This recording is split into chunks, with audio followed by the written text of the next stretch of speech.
जिंदगी एसार मांगती है। एपिसोड 8। लाइका ने हाइका का अच्छे से इलाज करवाया, अपनी पूरी तसल्ली की। महीने बाद उसका बीबीए मुकम्मल हो गया। पेपर देने के बाद उसका दिन का सारा वक्त ऑफिस में गुजरता।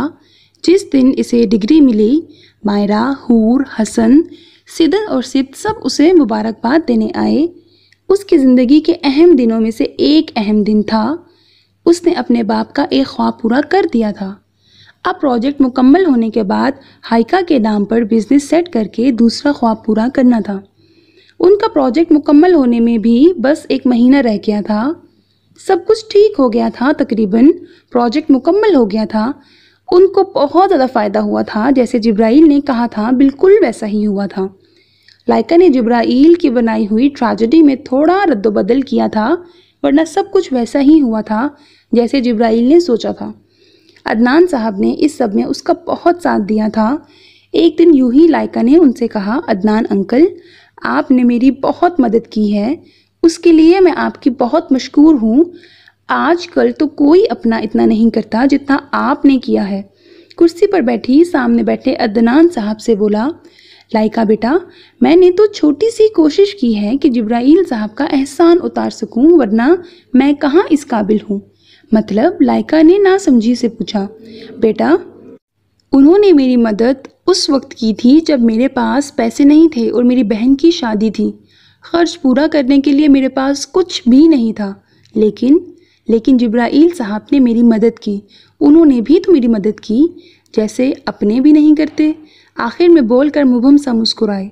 उस दिन लाइका को लगा उसके बाप ने औरों के साथ अच्छाई करके उसके लिए सबब बना दिए हैं।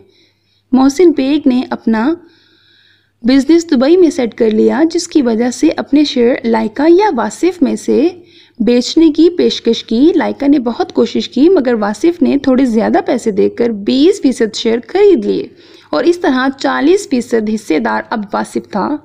गो कि लाइका 60% की मालिक थी। अब भी कंपनी में उसकी ज़्यादा चलती थी, लेकिन अब वासिफ की भी राय लेती। वासिफ भी अपना लाउबालीपन छोड़कर संजीदा हो चुका था। वजह उसकी अम्मा जान उसको बहुत समझा कर उसके लिए रिश्ते देखने में मसरूफ थी। राफिया की शादी काज़मी साहब की बहन नजमा के बड़े बेटे आसिफ के साथ तय हो गई। महीने बाद शादी की तारीख रखी गई थी। सब तैयारियों में मसरूफ थे। वो जो घर का हर फंक्शन यादगार और बेहतरीन बनाने की कोशिश करती, कुछ दिनों में खुद रुखसत होकर दूसरे घर को सजाने वाली थी। राफिया बेशक किसी से इतनी बात नहीं करती थी, लेकिन वो अपनी जिम्मेदारी बखूबी निभाती थी और उसे जिम्मेदारी निभानी आती थी। मेहंदी के लिए हॉल बहुत खूबसूरती से सजाया गया था। लाइका पीले रंग का फ्रॉक पहने, जिसका दुपट्टा जैतून रंग का था, कंधे पर टिकाए और जैतून रंग का स्कार्फ किए, थोड़ी तले बाएं हाथ जिसमें खूबसूरत घड़ी पहन रखी थी की हथेली जमाए हाइका से बातें कर रही थी कि पास से गुजरता वासिफ उसे देखकर रुक गया। हेलो मिस लाइका। वासिफ भाई, कैसे हैं आप?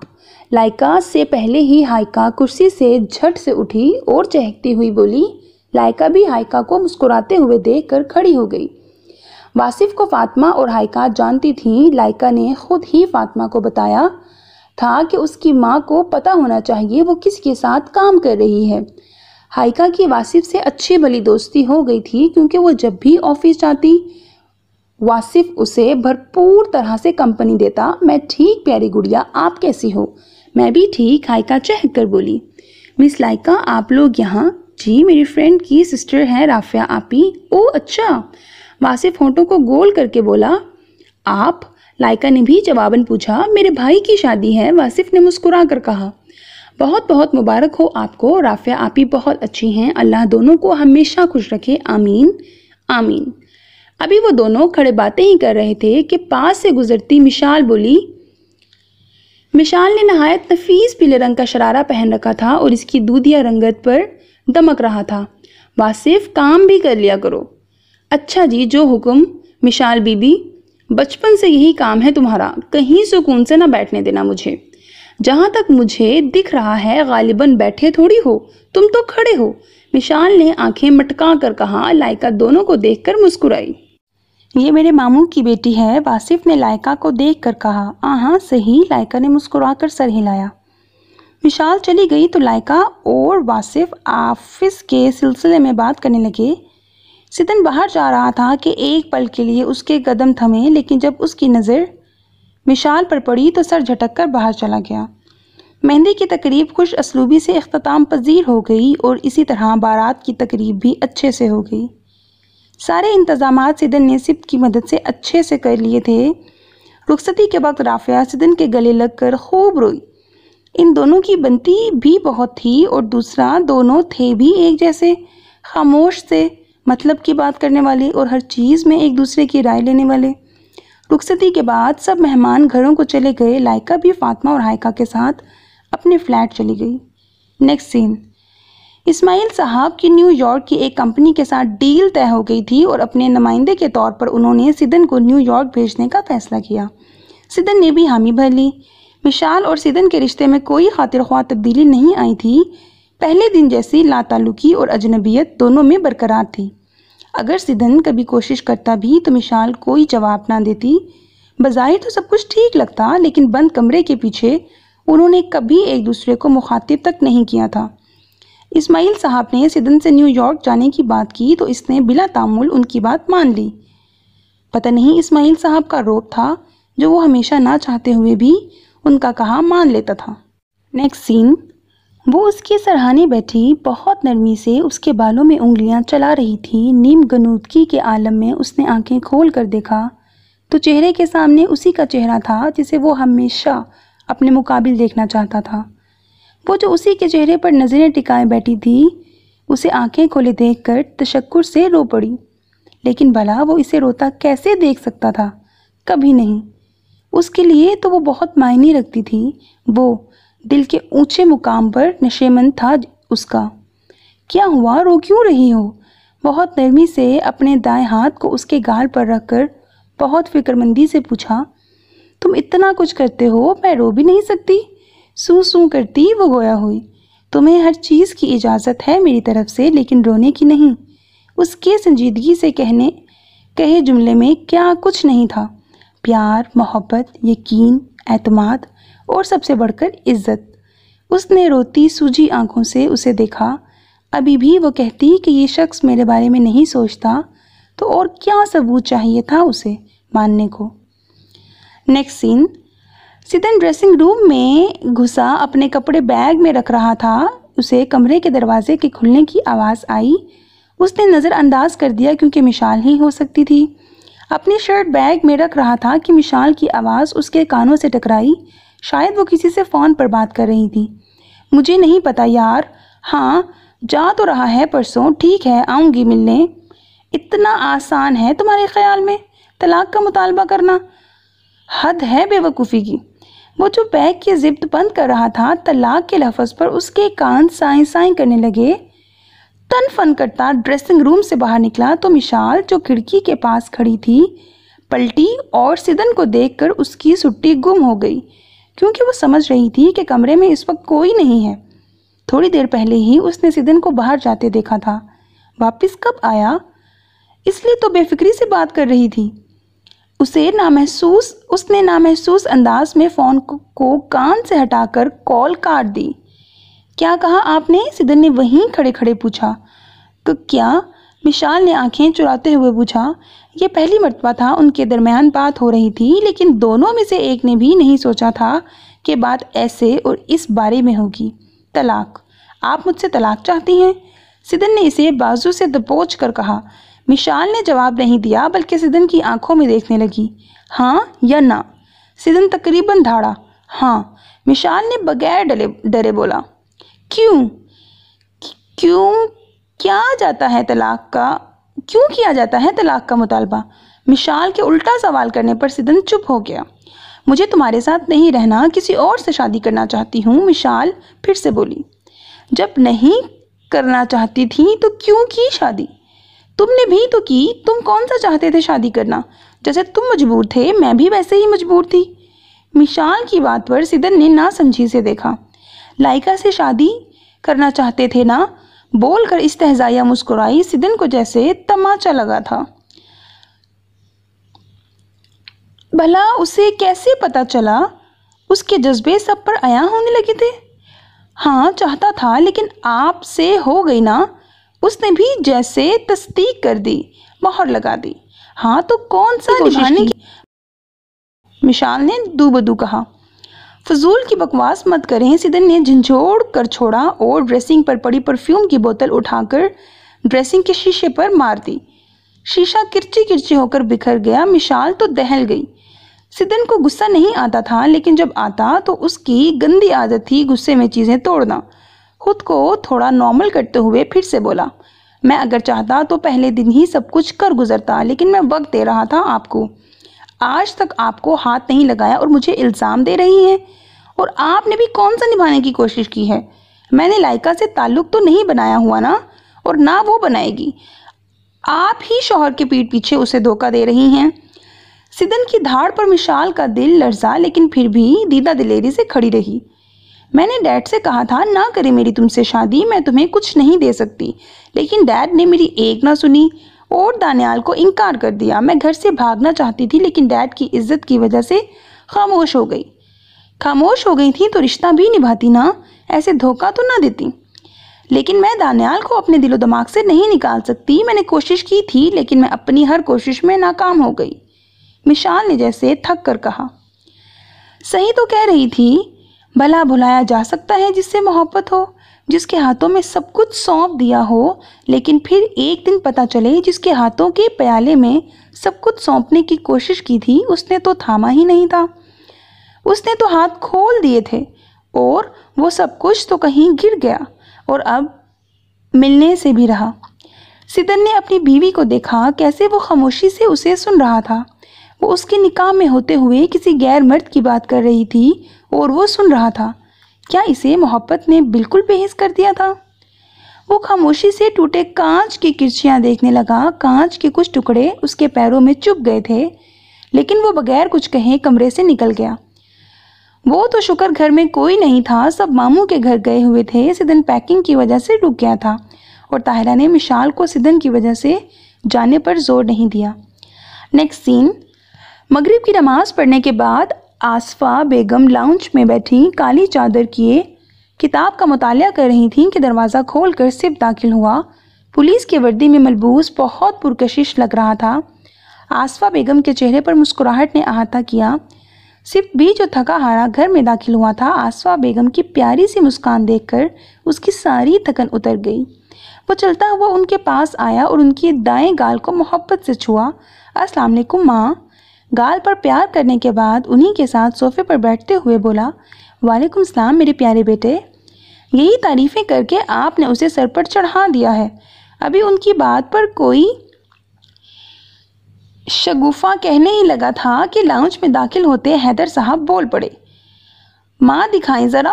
क्या दिखाऊं? आसफा ने ना समझी से सिप से पूछा, जो उनके सर को दाएं बाएं घुमाकर देख रहा था। हैदर साहब उनके साथ वाले सोफे पर बैठ गए। कहाँ चढ़ा रखा है आपने मुझे तो नज़र नहीं आ रहा। सिप ने संजीदगी से कहा। आसफा उसकी बात सुनकर हंस दी, जबकि हैदर साहब ने मुस्कुराहट दबाई। हाय वल्लाह आपकी हंसी। सिप ने दिल पर हाथ रखते हुए बोला तो हैदर साहब ने उसे घूरा। अच्छा भाई, कुछ नहीं कहता, आपकी बेगम को खुश हो जाएं आप। सिप मुंह बनाते हुए बोला तो आसफा ने अपने साथ लगाते हुए उसका गाल चुमा। मेरा प्यारा बेटा, जाओ चेंज करके आओ, फिर खाना खाते हैं। जी माँ। फिर से उनका गाल मोहब्बत से चूमकर वो सीढ़ियाँ चढ़ गया। हैदर साहब ने आसफा को देखा। आसफा की आंखें नम थीं और वजह से दोनों बखूबी वाकिफ थे। सिप अपना दुख किसी पर आया नहीं होने देता था, चाहे कुछ भी हो जाए। उसने दूसरों को अपनी महरूमियाँ ना बताई थीं ना जताई थीं। नेक्स्ट सीन, इतवार का दिन था। मौसम बहुत अच्छा हो रहा था। बादलों की तह ने सूरज को अपने पीछे छुपा रखा था। असर की नमाज के बाद मायरा पीच कलर का कुर्ता कैपरी पहने, पीच कलर का दुपट्टा शानों पर टिकाए लॉन में चहलकदमी कर रही थी कि सिप, जो हसन की तरफ किसी काम से जा रहा था, मायरा को देखकर लॉन में आ गया। अस्सलाम वालेकुम मायरा। वालेकुम सलाम। सिप कैसे हो? मायरा मुस्कुरा कर बोली। मैं ठीक, तुम कैसी हो? मैं भी ठीक। मायरा को देखकर उसने बात करने का सोचा। एक ना एक दिन तो बात करनी ही थी। वैसे भी उसका मेडिकल का आखिरी साल था, बस पेपर देने रहते थे, इसलिए सिप ने सोचा बात कर ली जाए। मायरा, मुझे बात करनी है। कर तो रहे हो। मायरा ने मुंह पर हाथ रखकर खी की। सिप बस मुस्कुराया। मायरा, मुझे नहीं पता तुम मुझे पसंद हो। पता नहीं कैसे। मोहब्बत का नाम मैं नहीं दूंगा उसे, लेकिन फिर भी तुम मुझे अच्छी लगती हो। क्या तुम इजाज़त दोगी कि मेरे साथ ज़िंदगी गुजारो? मायरा इसका मुंह तके गई। कितनी आसानी से उसने कह दिया था। एक झटका था जो उसे लगा। उसके जहन में फौरन हूर इस्माइल आई थी, जो खामोश मोहब्बत को दिल में बसाए बैठी थी। मायरा ने झुरझुरी ली। तुम मजाक कर रहे हो ना? मायरा समझी मजाक कर रहा है, क्योंकि उसकी आदत थी, लेकिन उसने तो कभी मजाक में भी अपनी हद नहीं फैलांगी थी। बिल्कुल भी नहीं। सिप्त हनूज संजीदा था। लेकिन मैं इसे मजाक समझूंगी। क्यों? सिप्त को अचंभा हुआ। तुम मुझे कैसे पसंद कर सकते हो सिप्त? तुम्हें एक बार भी हूर का ख्याल नहीं आया?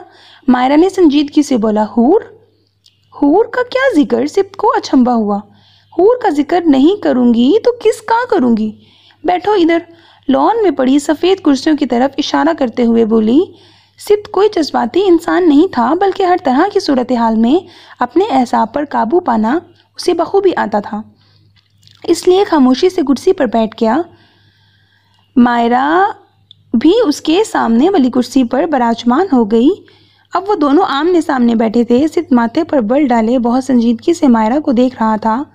सिप्त, हूर तुमसे मोहब्बत करती है, मायरा बोली। लेकिन उसने तो मुझे आज तक नहीं कहा। हर बात बताई तो नहीं जाती ना सिप्त, कुछ बातें महसूस भी की जाती हैं। मायरा ने बहुत धीमे लहजे में बोलना शुरू किया। अब सिप्त खामोशी से उसको सुन रहा था। तुमने नहीं देखा, तुमसे बात करते वक्त हमेशा उसकी आंखें झुक जाती हैं? कभी सोचा नहीं क्यों उसकी आंखें झुक जाती हैं? मायरा ने अबरू उचकाकर सवाल पूछा। सिप्त को याद आया जब जब हूर उससे बात करती, बिलावजह आंखें झुकाकर अपने बालों की लटें कान के पीछे अड़सने लगती। सिप्त, वो आज से नहीं मैट्रिक से तुम्हें चाहती हैं, लेकिन आज तक उसने अपने एहसासात किसी को नहीं बताए। जानते हो क्यों? थोड़ी देर रुक कर सिप्त का चेहरा देखा, फिर गोया हुई। क्योंकि उसे अपनी मोहब्बत का इश्तिहार करवाकर बदनामी नहीं करवानी, बल्कि उसको दिल में छुपा कर रख कर उसके मिलने या ना मिलने का इंतज़ार करना है। अगर मिल गई तो शुक्र अल्लाह, अगर नहीं मिलती तो भी शुक्र अल्लाह, कहकर खुले दिल से मुस्कुरा दी। एक मर्तबा वो दोनों लड़के और लड़कियों की दोस्ती के बारे में बात कर रही थी। मायरा और हूर आमने सामने बैठी थी। मायरा ने जूस के ग्लास से थोड़ा सा पीकर वापस ट्रे में रखा और कुशन को दोनों बाजुओं में दबोचकर हूर से पूछा, तुम मोहब्बत के बारे में क्या कहती हो? मायरा के पूछने पर हूर ने थोड़ी देर सोचा, फिर बोला, मोहब्बत खूबसूरत जज्बा है, लेकिन हद में रहकर। जब हद से निकलें तो सब एहसासात बिगड़ जाएंगे, बदसूरत हो जाएंगे। मेरे ख्याल में तो सबसे पहले मोहब्बत का इश्तिहार करवाकर बदनामी नहीं करवानी, बल्कि उसको दिल में कहीं अंदर छुपा कर रख कर उसके मिलने या ना मिलने का इंतज़ार करना है। अगर मिल गई तो शुक्र अल्लाह, अगर नहीं मिलती तो भी शुक्र अल्लाह। मोहब्बत करना बस में नहीं है, लेकिन मोहब्बत को छुपा कर संभाल कर रखना हमारे ही बस में होता है। हूर की हल्की मुस्कुराहट के साथ कही गई बात ने मायरा को बहुत कुछ सोचने पर मजबूर कर दिया था, लेकिन वो इससे पूछना भी नहीं चाहती थी, क्योंकि उसने वाज़ेह तौर पर कहा था मोहब्बत को छुपा कर रखना है दिल के अंदर। आज हूर की बात सिप्त से कहकर मायरा को मुसर्रत बख्श एहसास हुआ था। हूर की सोच सुनकर सिप्त मुबहिम सा मुस्कुराया।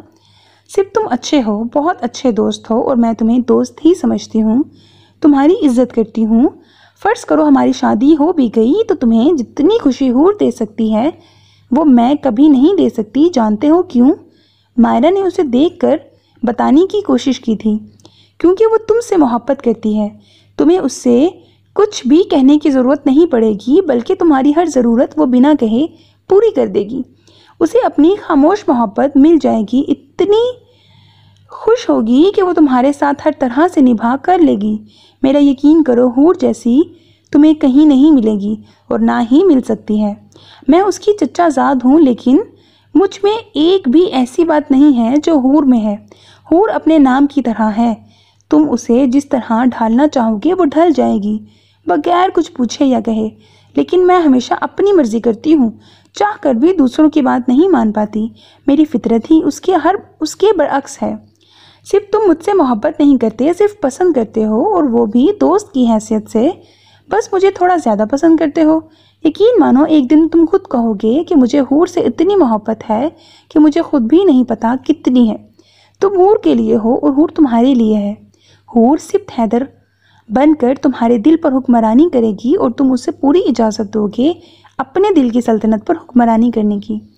मायरा के अल्फाज ने मरहम का काम किया था। सिर्फ उसकी आखिरी बात पर दिल खोल कर मुस्कुराया। ज़रूरी तो नहीं हमेशा अपनी मोहब्बत की तकमील की जाए।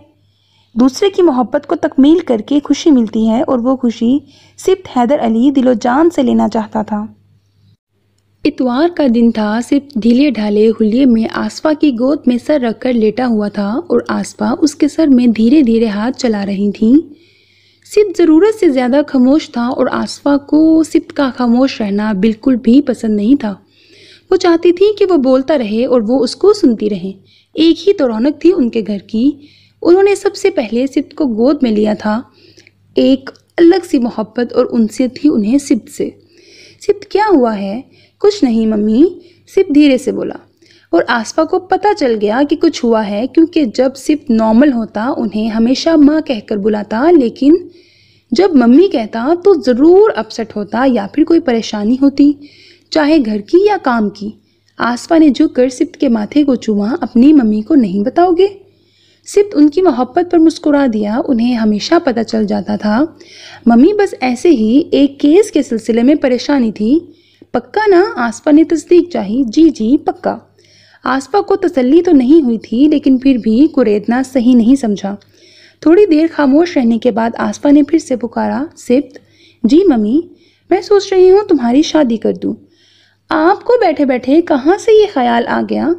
ऐसे ही मेरी बहुत ख्वाहिश है, मरने से पहले तुम्हारे बच्चे देखूं, कितने प्यारे होंगे।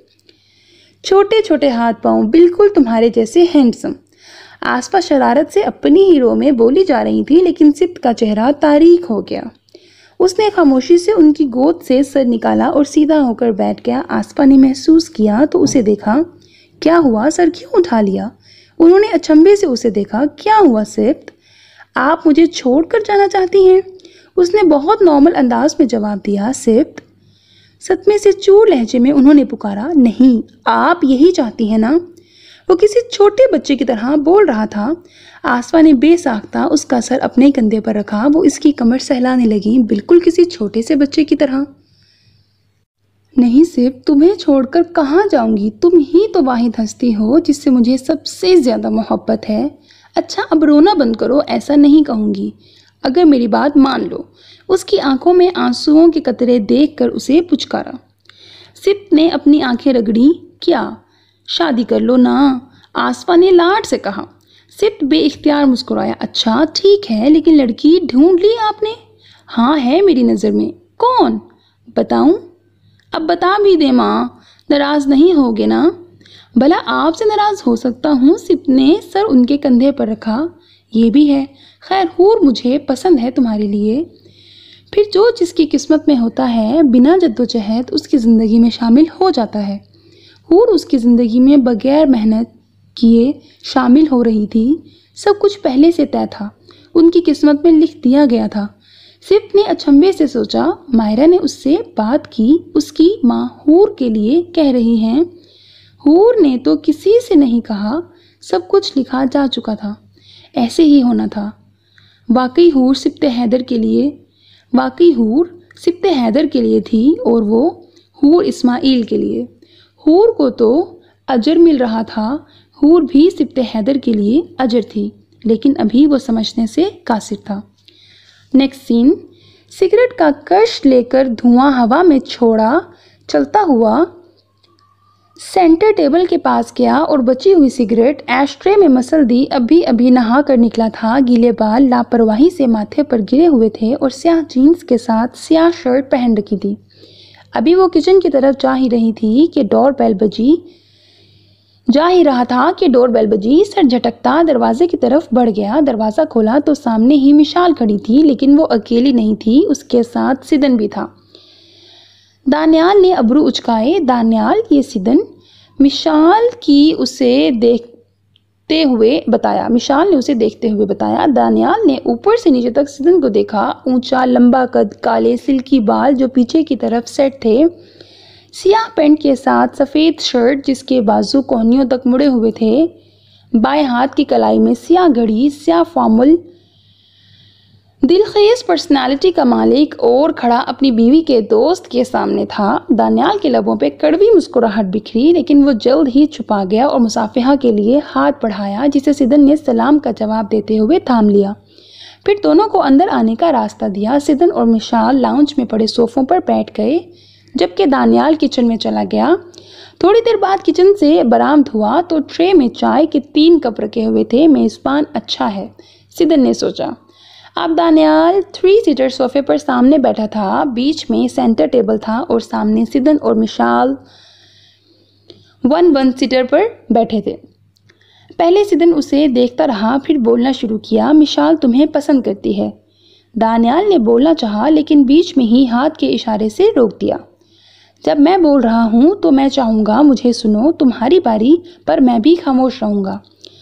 थोड़ा रुका, फिर बोला, हाँ तो मैं कह रहा था मिशाल मेरी बीवी है, मेरे निकाह में है, और तुम सोच रहे होगे कैसा शौहर है अपनी ही बीवी के।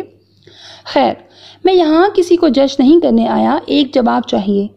मिशाल तुम्हें पसंद करती है और तुमसे शादी की भी ख्वाह है, क्या तुम भी? और अगर कल को हम अलहदा हो भी गए तो क्या तुम पूरी इज्जत से इसे अपनाओगे? और मुझे अपने बारे में कुछ बताओ। सिदन के खामोश होने पर दानियाल ने बोलना शुरू किया।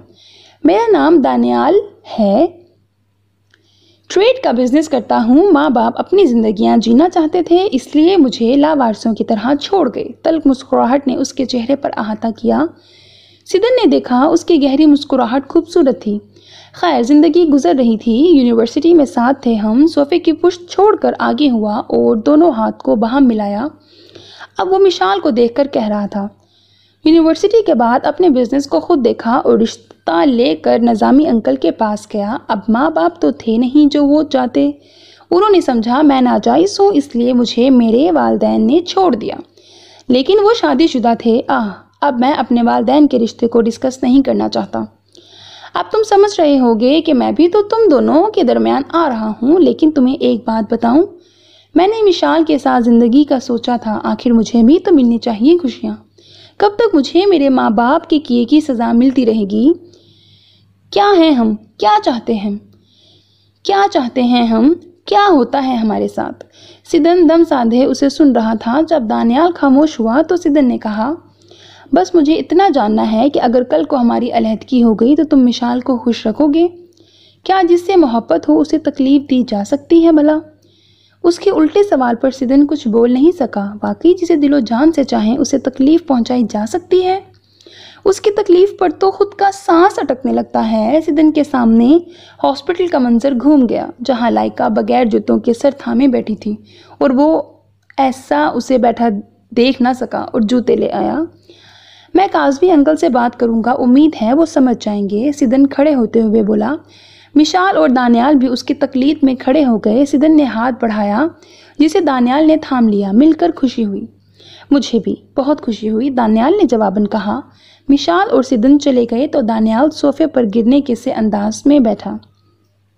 तकरीबन 3 दिन बाद सिदन काज़मी साहब के सामने बैठा था। उन्होंने दामाद के लिए मेज़ मुख्तलिफ लवाजमात से सजवा रखी थी।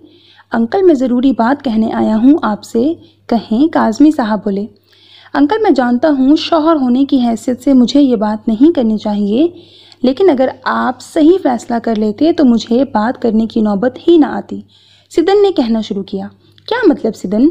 काज़मी साहब ने नासमझी से पूछा। अंकल, आपने दानियाल को इनकार क्यों किया था? क्या मतलब? दानियाल कौन? अंकल, मैं सब कुछ जान चुका हूँ, इसलिए मुझसे मत छुपाएं। दानियाल मिशाल का दोस्त। वो नाजायज़? अंकल, इससे पहले वो कुछ गलत बात कहते, सिदन ने दुरुस्ती से टोका। आप किसी के बारे में ऐसा नहीं कह सकते। उनके किरदारों के बारे में आपसे किसी ने सर्टिफिकेट नहीं लेना। अल्लाह दिलों के हाल बेहतर जानता है, इसलिए किसी के किरदार पर उंगली उठाने का आपको कोई हक नहीं है। वो इंतहाई गुस्से से कह रहा था।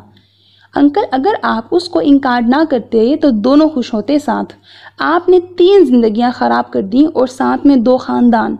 आपका और मेरा। थोड़ा रुका, फिर बोला, विशाल मेरे साथ खुश नहीं है, इसलिए मैं चाहूँगा कि अब आप उसकी शादी दानियाल से करवाएं। उसने आपकी इज्जत के लिए मुझसे शादी तो कर ली, लेकिन खुश नहीं रह पा रही वो। क्या मतलब? मैं विशाल को तलाक दे दूंगा, उसकी खुशी के लिए बहुत ज़रूरी है, दानियाल की खुशी के लिए ज़रूरी है। लेकिन सिदन, तुम कैसे? क्यों अंकल? जब कोई खुशी नहीं है तो फिर इस रिश्ते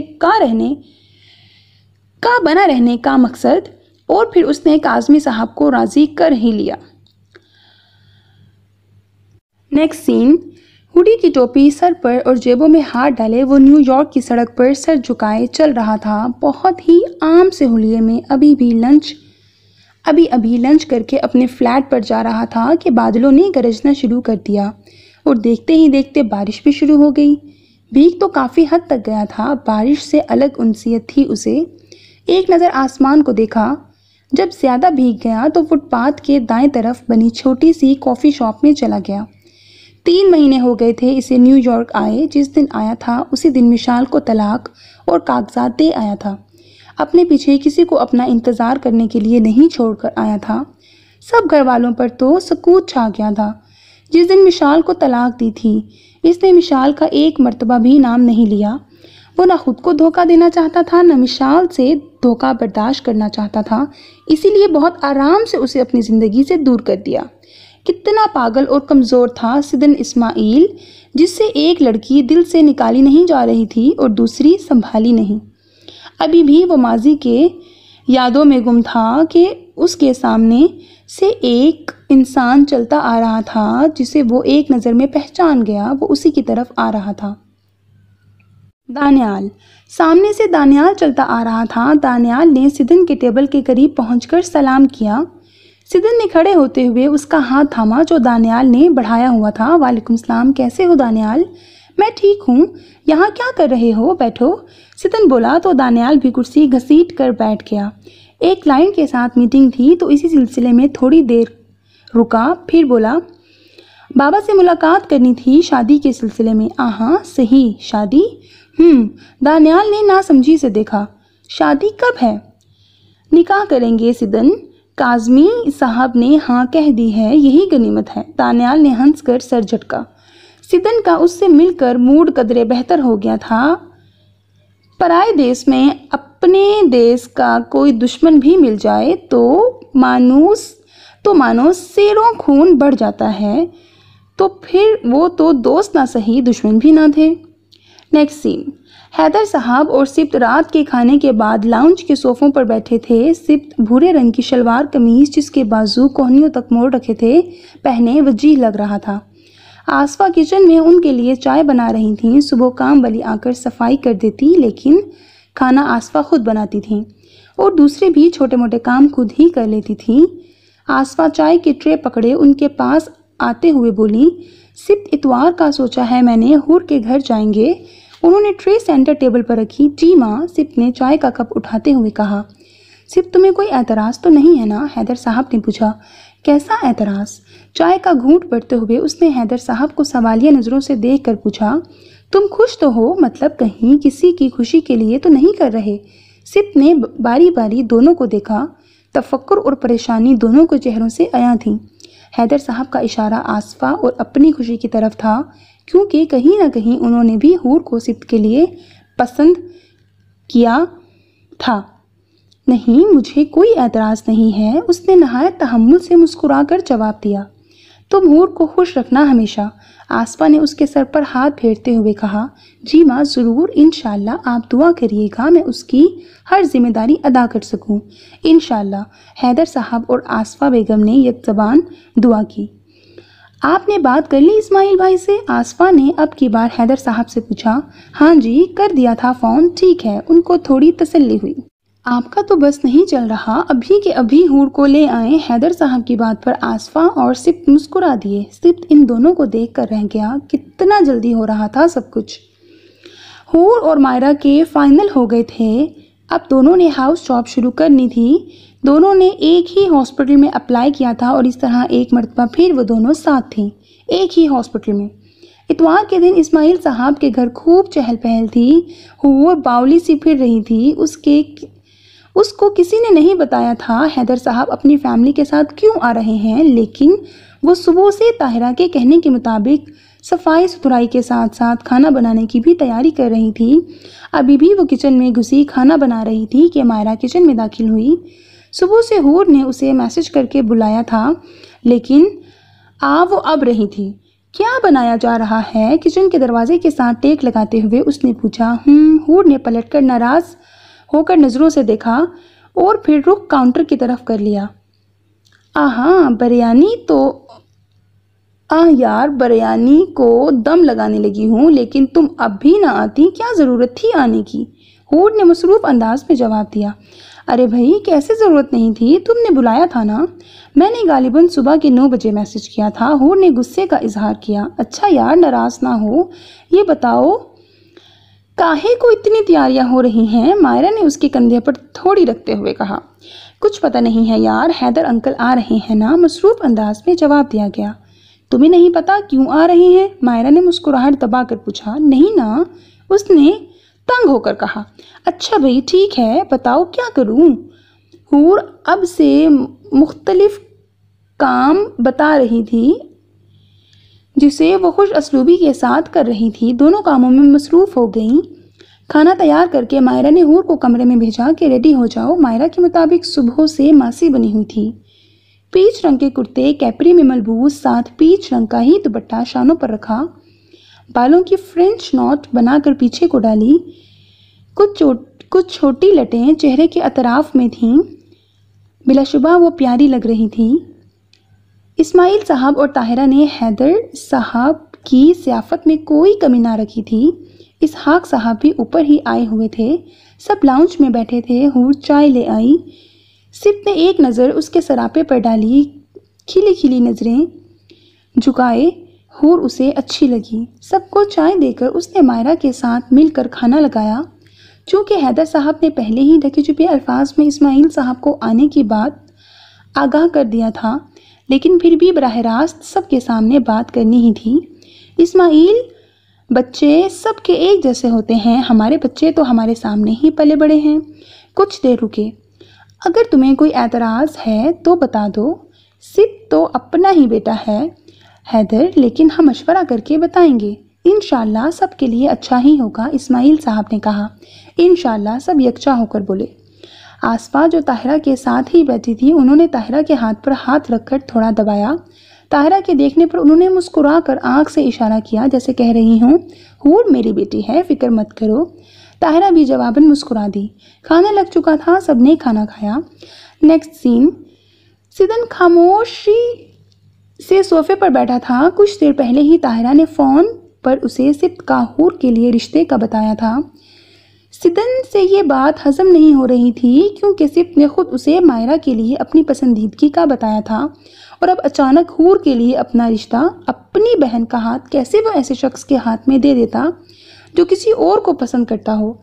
इस्माइल साहब ने कुछ दिन पहले ही फ़ोन पर बताया था कि वो रेहान साहब, जो उनके काबिल एतमाद वर्कर हैं, इन्हें न्यूयॉर्क की ब्रांच के मामलात देखने के लिए भेज देंगे और वो खुद वापस आ जाए।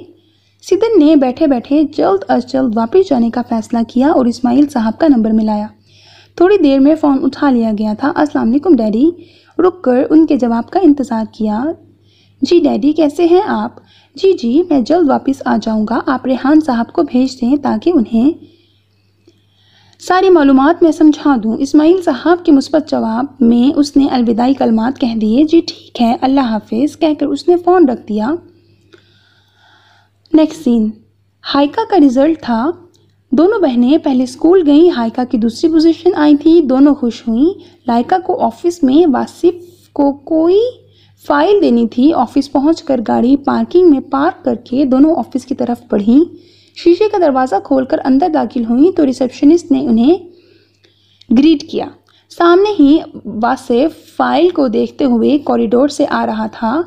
हाइका भागकर उसके पास गई। वासिफ भाई। वासिफ ने सर उठाया और मुस्कुरा दिया। वो और दोनों ने अपना अज़ली काम किया, हाई फाइव। जब भी दोनों मिलते अपने दाएं हाथों को हवा में उठाकर ताली मारते। लाइका मुस्कुराती हुई उनके पास आई। वासिफ भाई, जल्दी से मुझे कॉन्ग्रेट्स करें, हाइका ने कहा। कॉन्ग्रेचुलेशंस कर दिया, अब वजह बताओ। वासिफ ने भी उसी गर्मजोशी से पूछा। सेकंड पोजीशन आई है मेरी और मैं नेक्स्ट क्लास में प्रमोट हो गई हूँ, हाइका ने चहकते हुए बताया। अरे वाह, फिर तो पार्टी बनती है, वासिफ ने जल्दी से कहा। आप दोनों की बातें तो ख़त्म नहीं होंगी। वासिफ, मुझे अशरफ साहब के कॉन्ट्रैक्ट के बारे में टेक्स्ट करना है, वो कर लें। जी जी, वासिफ ने कहा लाइका को, लेकिन देख वो हाइका को रहा था, वो भी तंजिया मुस्कुराहट के साथ, यानी कह रहा हो आपकी बहन चैन नहीं लेने देती। हाइका ने कंधे उचकाकर आंखें घुमा दी। वासिफ ने उसके एक्सप्रेशंस देखकर कहकहा लगाया। लाइका ने जो आगे चल रही थी, वासिफ का कहकहा सुनकर चलती चलती पीछे मुड़कर देखा। वासिफ और हाइका ने बैक वक्त मुंह पर हाथ रखा और आंखों ही आंखों में कुछ इशारा किया और दोनों के ही चेहरे पर मुस्कुराहट रेंग गई। लाइका अफसोस से सर झटकती मुस्कुराहट दबाकर वापस मुड़ी। कैबिन में दाखिल होकर हाइका खामोशी से जाकर दाएं तरफ की दीवार के साथ पड़े सोफे पर जा बैठी। लाइका अपने बाप की कुर्सी पर बैठी और वासिफ टेबल के पार कुर्सी पर बैठा था। वासिफ मुकम्मल खामोशी से लाइका को देख रहा था। वासिफ, हाइका के लिए जो बिजनेस शुरू करना है मुझे अकेले सेट करना है, उसमें आपको कोई शेयर नहीं दे सकती, लाइका ने कहा। ओके फाइन, बिना एतराज़ किए वो मान गया, क्योंकि हाइका का बिजनेस अपने प्रॉफिट से करना था। आपके पास 40% हैं हमारे बिजनेस के, मैं चाहती हूँ मुझे बेच दें, लाइका ने अपना मुतालबा बताया। नहीं, ये तरफी इनकार, मुंह मांगी कीमत पर, लाइका ने पेशकश की। मिस लाइका जिब्राइल, वासिफ ने संजीदगी से बात शुरू की, मैं जानता हूँ आप सब हैंडल कर सकती हैं और सब अच्छे से कर सकती हैं, लेकिन कुछ जगहों पर मर्द की ज़रूरत पड़ती है। एक बात, मैं ये बात एज अ पार्टनर कर रहा हूँ। लाइका ने उसकी बात समझते हुए मुस्कुराहट दबाई। जैसे ठेकेदारों से बात करते हुए एक मर्द को बात करनी पड़ती है। मैं आपकी हमारे बिजनेस की ब्रांच खोलने में मदद करूँगा, इसलिए शेयर्स नहीं बेच रहा, बाकी बात की बाद में देखी जाएगी, वो कहकर मुहम सा मुस्कुराया। ठीक है, फिर अमेरिका की ब्रांच का इंचार्ज आप संभालेंगे, लाइका ने मानते हुए कहा। ओके मिस, लेकिन मेरी भी बात माने ना। अब और कितनी मानूं, लाइका ने मसनूई रोब से पूछा। बस एक, वासिफ ने आजिज़ाना कहा। बोलें, पहले मुझे शादी करनी है। लाइका उसकी बात सुनकर भौंचका कर रह गई। अच्छा भाई, ठीक है, शादी के बाद। शुक्रिया, वासिफ ने बैठे बैठे सीने पर हाथ रखकर सर को खम दिया। अब उन्होंने फातिमा को पिक करके लंच के लिए जाना था और ये लंच वासिफ के लिए ट्रीट था, हाइका के पास होने की खुशी में। So listeners, that was the end of part 8. Hope you like it. नेक तमन्नाओं के साथ खुदा हाफिज।